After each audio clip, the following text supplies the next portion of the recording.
I heard some rustling outside my tent, my heart started to race, but I had my knife and bear spray, so I took the safety of the spray, and unbuttoned the sheath on the knife. People who spend a lot of time in nature, or far from other people, what was the creepiest and the most unexplainable thing you saw? Brushing my teeth in backwoods Utah. We had dug this sort of pit thing. It's the middle of the night. No light pollution. So dark as hell. So there I am brushing my teeth over the big hole in the ground. And I get a very weird feeling that I'm being watched. Like right across from me. Nobody else was awake. So I said, F this poop, and went back to the tent.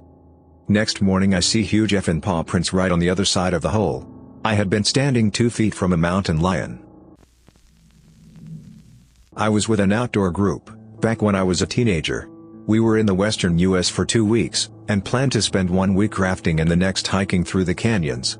One night during the first week, the weather was beautiful, and we all decided to skip pitching tents and just sleep under the stars. After a few hours of telling stories about growing up and where we all came from, we'd all only just met, we drifted off to sleep. I woke up in the middle of the night to the sound of shuffling.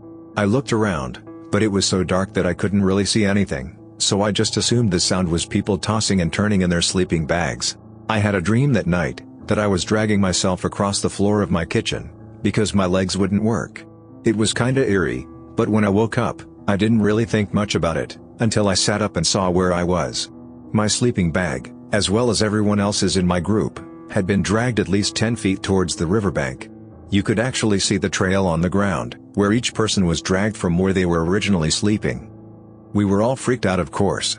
First jumping to the possibility of someone in the group playing a practical joke.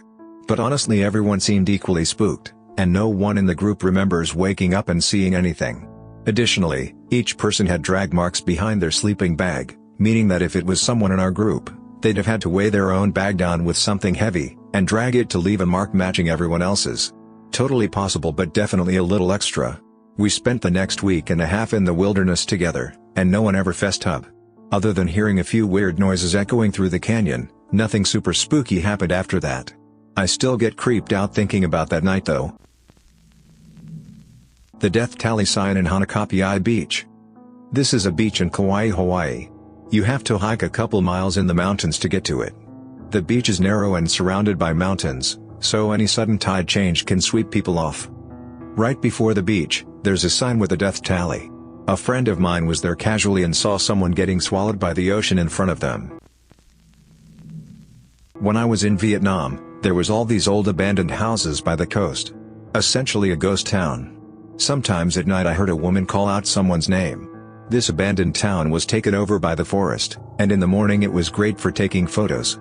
I remember focusing on this one home that looked bombed or burned down, and out of the corner of my eye, saw a shadowy figure sink into the ground. Scared me. The next day I got the balls to go back and noticed an open well. I admit, I was too scared to look inside. I've received a few messages about the photos, and will share 2 photos I took with my phone. This was in 2016. This photo is an example of what state the homes were in. Later on during my trip I did notice there were people living nearby in a rural village. I was glad to learn there was a wild pack of boys that would roam the area during the day, which could explain hearing a woman earnestly call out at night. Here's the well.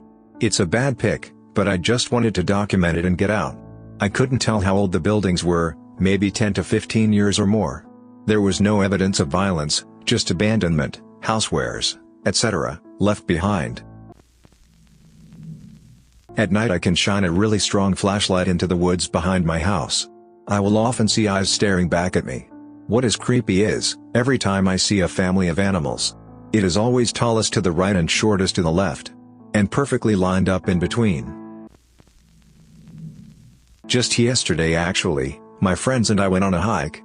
It was unexpectedly foggy, but we decided to still go. So foggy you could probably only see about 35 feet in front you. As we were on a hike we passed by some rural farmland and decided to take a cut through it. As we did we heard screaming. As there was lots of livestock around, cows, sheep, goats, etc., we just assumed it was maybe an animal who was in pain or just hungry. As we went down the path through the fields the screaming got closer and closer. The path came so close that the screaming was about 1 field northeast of us. We couldn't see what was screaming as none of us could see that well, but whatever was screaming could hear us. As we got into view of whatever was screaming, the screams sounded more humanoid and more frequent. So frequent as to only stop screaming to breathe. By this time the fog had lifted and you could clearly see. In the distance all I could see was a red dot, maybe a person in a red t-shirt? But after that my friends and I went back the way we came, after being too freaked out. I live in the country where there is little light pollution. On a really clear night, you can see the Milky Way, if you know where to look in the sky. Well, one night in January it was freezing cold, and my dog wandered outside for a pee, and me and him are just chilling in the yard. After he pees he always barks around the yard, runs around a bit and wants back in. All is going routinely normal for a while, until we both see a light in the woods, which are miles thick and are feet from my house. No houses back there, it goes left right and then blinks.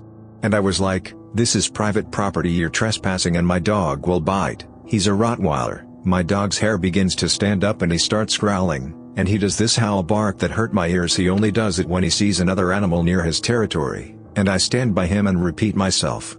I grabbed a fallen limb, and throw it a few feet into the woods.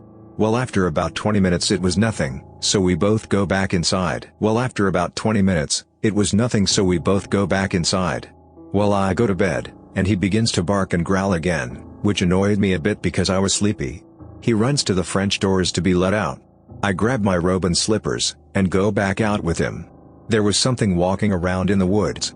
I could hear twigs snapping and rustling. I'm pretty sure it was just some a-hole, or an animal being weird, but it was still creepy to be around, due to how silent and heavy the air became in 3-degree weather at 1 a.m. In terms of something specific, probably seeing several animal bones arranged in neat circles on a salt lake. More generally, there are some places where something just doesn't feel right. It's like a certain heaviness in the air. There are certain places when I'm out in the country that I just avoid. Australian indigenous cultures talk about spirits of old living in the land. Sometimes in certain places it feels like you're trespassing. Can't really explain the feeling, except I listen to my gut and give them a wide berth. Pretty much the entirety of the Adirondacks can be creepy at night, despite its daytime beauty. I was camping once, and it was on a campground with campsites and outhouse bathrooms.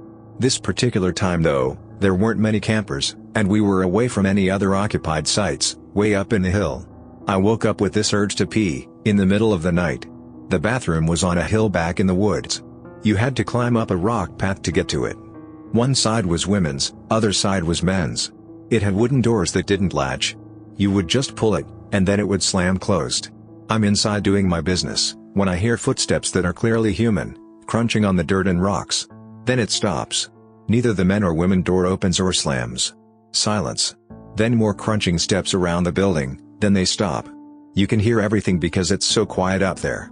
I never heard the steps walk away or down the path. When I came outside the bathroom, there was no one in sight.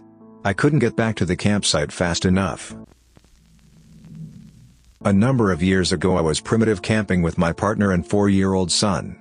The hike-in took over an hour, and it started getting dark when we found our spot, so we set up camp very rapidly, and got busy settling in for the night.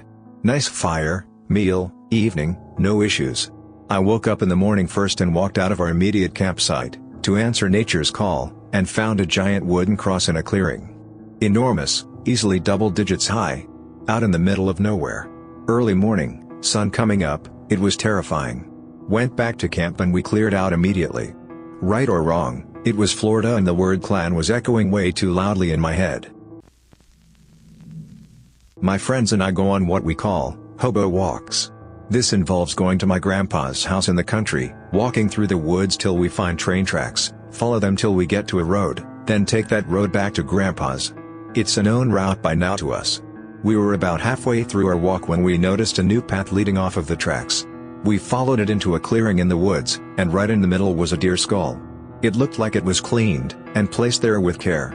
The path had turned into a circle around the edges of the clearing, giving it a stage-like appearance. It was pretty creepy, and we got out of there fast. One of my friends took the skull, and it is currently decorating his shelf of other found bones.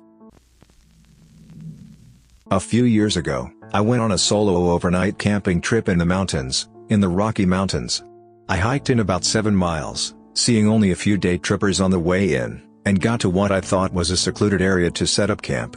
Typically people that hike in this area carry some sort of large firearm to defend themselves from grizzly bears, but I was only carrying bear fogger and a 7-inch Cobra combat knife. I always follow best practice when it comes to tying up food away from the campsite, which I did that night as well, but since my tent was a small one-man tent I left my backpack hanging on a tree near my tent. Anyways, at some point in the middle of the night, I heard some rustling outside my tent. My heart started to race, but I had my knife and bear spray in my sleeping bag with me, so I took the safety of the spray, and unbuttoned the sheath on the knife, and clutched them waiting for the worst to happen. There was a babbling creek nearby, so I wasn't sure if the rustling sound stopped, but I couldn't be sure. I woke in the morning alive, so I got out of tent and my bag was unzipped, but nothing was missing. I was pretty spooked, so I packed up and started to hike out, and I stopped by a little lake. I turned around, and there was this old man standing about 5 feet behind me. He said, "You picked a nice camping spot last night?" I noped the F out of there. I was a little relieved that I wasn't hearing things the night before, and the mystery was solved. This was while I was on a canoe trip with my dad in Algonquin Park, a huge swath of lakes, marshes and white pine forest, only accessible by canoe, just a few hours north of Toronto. After 4 hours of paddling and portaging, we get to a pretty ramshackle backcountry cabin that we booked for my dad's back. I guess he thought it would be better than a tent. The cabin is located in a mosquito and black fly infested marsh, which are pretty common for the area. Our first day there was pretty good, other than seeing a snake in the cabin and finding a creepy journal with some weird notes that others left from their stays there. We had some fresh caught bass and pike for dinner, wouldn't recommend unless you're desperate. The next day we want to get a break from the bugs, and paddle to a beach on the other side of the lake. We come back late afternoon to make dinner, and notice a few things that freaked us out.